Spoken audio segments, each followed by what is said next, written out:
একটা মেয়ের জীবনে সব থেকে কষ্টের মুহূর্ত হলো মেয়েটি যখন তার নিজের বাড়ি ছেড়ে তার স্বামীর বাড়িতে চলে আসে, তখন যতটা পরিমাণ কষ্ট পেয়ে থাকে তার থেকে বেশি পরিমাণ কষ্ট কখন হয় জানেন? যখন মেয়েটি 2 থেকে 3 মাস গর্ভবতী হওয়ার পরে গর্ভের মধ্যে গর্ভস্থ ভ্রূণটি নষ্ট হয়ে যায় বা মিসক্যারেজের মতো সমস্যার সম্মুখীন হতে হয়, তখন মেয়েটি সব থেকে বড় কষ্ট পেয়ে থাকে। এখন আমি ভিডিওর দ্বিতীয় পার্টে আলোচনা করব মিসক্যারেজের জন্য দায়ী আমরা নিজেরাই কিভাবে, কি জন্য মিসক্যারেজ বা গর্ভস্থ ভ্রূণ নষ্ট হয়ে যায় আমাদের কিছু মিস্টেকের কারণে বা আমাদের কিছু ভুলের কারণে গর্ভস্থ ভ্রূণ নষ্ট হয়ে যায় বা মিসক্যারেজ হয়ে যায়। নমস্কার বন্ধুরা, আমি রবি শঙ্কর হেলথ গাইড চ্যানেলের পক্ষ থেকে সবাইকে অসংখ্য ধন্যবাদ জানাই। আপনি যদি আমার চ্যানেলে নতুন হয়ে থাকেন তাহলে চ্যানেলটিকে অবশ্যই সাবস্ক্রাইব করে পাশে থাকা বেল আইকন অন করে রাখবেন, যাতে নতুন ভিডিও আসার সঙ্গে সঙ্গে আপনি সেটা দেখতে পান। এখন আমি আলোচনা করব মিসক্যারেজ হয়ে যাওয়ার জন্য দায়ী আমরা নিজেরাই কিভাবে, কি জন্য মিসক্যারেজ বা গর্ভস্থ ভ্রূণ নষ্ট হয়ে যায়। আর কিছু কারণ রয়েছে যেগুলি আমাদের দ্বারাই হয়ে থাকে। নাম্বার 1, কিছু কিছু মানুষের ভুল ধারণা রয়েছে। তারা মনে করে গর্ভবতী হওয়ার সঙ্গে সঙ্গে 2 থেকে 3 মাস তারা সহবাস করতে পারবে বা সহবাস করলে কিছুই হয় না। এটা সম্পূর্ণ ভুল ধারণা। একটা জিনিস ভুলে গেলে কখনোই চলবে না আমাদেরকে। আপনি যখন একটি চারা গাছ রোপণ করেন আর সেই চারা গাছটি রোপণের পর আপনি যদি সেই চারা গাছটিকে ঠিক মতো দেখাশোনা না করেন বা সেই চারা গাছটির কেয়ার না করেন, দেখা যাবে সেই চারা গাছটি হয়তো মরে যাবে বা চারা গাছটি বেড়ে ওঠার জন্য কোনো গ্রোথই থাকবে না। ঠিক সেরকম ভাবে আপনি যখন সহবাস করার পরে যোনির মধ্যে বীর্যপাত করলেন, যদি আপনি গর্ভবতী হয়ে যান, তাহলে এই সময় আমাদের যা করণীয় থাকে তা হলো কোনো প্রকারের কোনো বাধা দেওয়া যাবে না এই গর্ভস্থ ভ্রূণকে। কারণ এই সময় গর্ভস্থ ভ্রূণটি প্রতিস্থাপন হতে থাকে, আর এই সময় যদি বাধাপ্রাপ্ত পেয়ে যায় ভ্রূণটি, তাহলে সেটি নষ্টের দিকে চলে যায় বা মিসক্যারেজের দিকে চলে যায়। সেই জন্য অবশ্যই আমাদেরকে এই সময় আরো বেশি বেশি করে সতর্কতা অবলম্বন করতে হবে, যাতে এই সময় গর্ভস্থ ভ্রূণটি কোনো প্রকারের কোনো সমস্যার সম্মুখীন না হয়।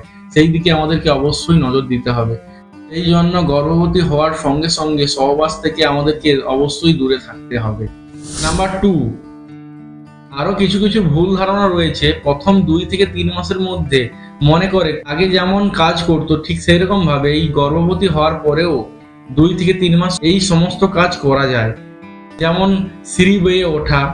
আরো রয়েছে ভারী জিনিসপত্র বয়ে নিয়ে যাওয়া কিংবা ভারী জিনিসপত্র নিয়ে ঝুঁকে কাজ করা বা ভারী বালতি নিয়ে এদিক থেকে ওদিকে যাওয়া। এই সমস্ত কাজ করা যায় প্রথম 2 থেকে 3 মাসের মধ্যে।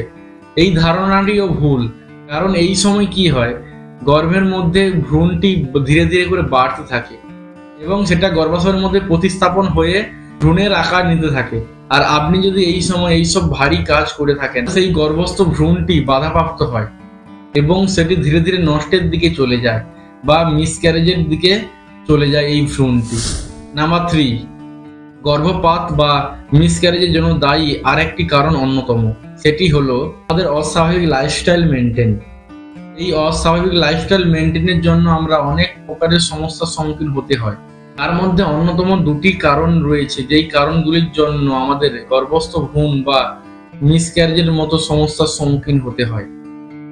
এই কারণগুলি হলো, নাম্বার 1, এই অস্বাভাবিক লাইফস্টাইল মেনটেনের জন্য আমরা কি করি, বিভিন্ন প্রকারের খাবার খেয়ে থাকি, ড্রিঙ্কিং, স্মোকিং, আরো অনেক কিছুই করে থাকি আমরা। এই সমস্ত কিছু থেকে দূরে থাকতে হবে আমাদেরকে অবশ্যই। কারণ আপনি গর্ভবতী হওয়ার পরে আপনাকে চেষ্টা করতে হবে, কারণ কোনো প্রকারের গ্যাস, অ্যাসিডিটি বা বদ হজমের মতো সমস্যা যাতে না হয় আপনার শরীরে। যতই এইগুলি হবে ততই আপনার গর্ভস্থ ভ্রূণের উপর চাপ পড়তে থাকবে এবং সেটি ধীরে ধীরে নষ্টর দিকে চলে যাবে। সেই জন্য আপনাকে অবশ্যই কিছু খাবার থেকে আপনাকে দূরে থাকতে হবে, যে কোনো ধরনের তৈলাক্ত জিনিস। আরো যেই ফলগুলি থেকে আপনাকে দূরে থাকতে হবে সেগুলি হলো আনারস ও পেঁপে। কিছু গবেষণায় দেখা গেছে আপনার মধ্যে বেড়ে ওঠা গর্ভস্থ ভ্রূণ নষ্টের জন্য দায়ী এই 2টি ফল। দ্বিতীয় নম্বর কারণটি হলো, আপনি ওই অস্বাভাবিক লাইফস্টাইল মেনটেনের জন্য বিভিন্ন প্রকারের ওয়ার্কআউট করে থাকেন বা ফিটনেস ট্রেনিং করে থাকেন বা বিভিন্ন প্রকারের যোগা করে থাকেন। এই সমস্ত কিছু করা অবশ্যই শরীরের পক্ষে খুবই ভালো, কিন্তু আপনাকে নজর দিতে হবে যাতে এমন কিছু ফিটনেস ট্রেনিং করবেন না যাতে আপনার গর্ভের মধ্যে বেড়ে ওঠা যে ভ্রূণটি রয়েছে এই ভ্রূণটির উপর ইফেক্ট করতে থাকে, ভ্রূণটি নষ্টের কারণ হয়ে দাঁড়ায় আপনার এই ওয়ার্কআউট বা এই ফিটনেস ট্রেনিং। সেই জন্য আপনাকে এই সমস্ত কিছু থেকেও দূরে থাকতে হবে। গর্ভবতী হওয়ার পরে আপনাকে চেষ্টা করতে হবে আপনি যতটা নিজের কেয়ার নিজে নিতে পারেন। এমন কিছু কাজ করবেন না যাতে গর্ভস্থ ভ্রূণ নষ্টের কারণ হয়ে দাঁড়ান আপনি নিজেই।